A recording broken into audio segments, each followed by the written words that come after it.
When you're at home or some other place that isn't the ULM campus, you can still get access to your library materials in very much the same way that you do when you're on campus. So you just go to the ULM library, and you can search in the catalog or use EBSCO Discovery Service the same way that you do when you're on campus, but you'll just be asked to log in before you do. And there are a couple exceptions, but I'll get to that in a moment. So let's say, hypothetically, that I wanted to get into EBSCOhost. So I can click on it, and it'll ask me to log in. And it actually tells you here what you put into these boxes.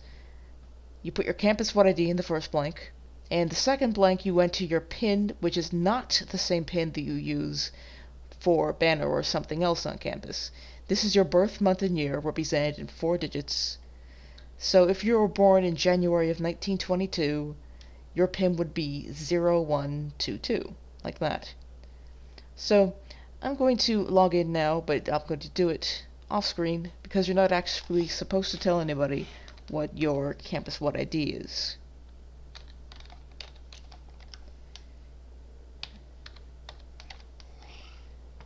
Okay.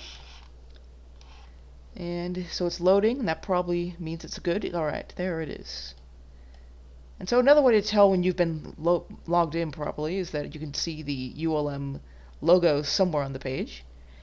And, yeah, so we're into EBSCOhost now. And additionally, if I go into one of these other databases, like if I open the link to JSTOR, I am not asked to log in again, because I already did it once, and it kind of remembers that I did that.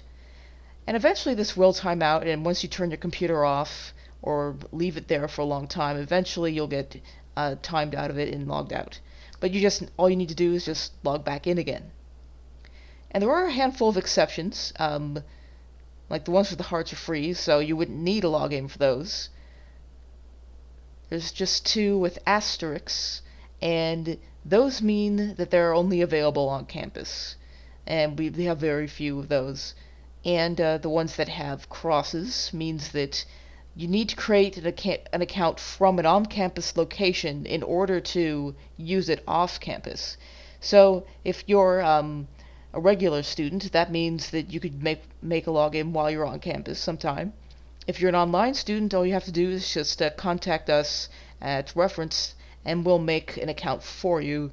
So you can do that with our email address, or ask a librarian, or giving us a call, contacting us in some way. And if you have any trouble with logging into these databases, you can always contact us for help. We also have a help page for off-campus access that explains everything that I've talked about, and has a few troubleshooting tips for specific situations. I'm aware that sometimes firewalls will block off-campus access because of the way it authenticates that, and there's some workplaces that do have firewalls that will block that. But that's pretty rare, but it is a possibility of something that might be going wrong if you're having trouble. But if anything like that happens, just contact us and we'll try to figure out what's going on. Well, thanks for listening.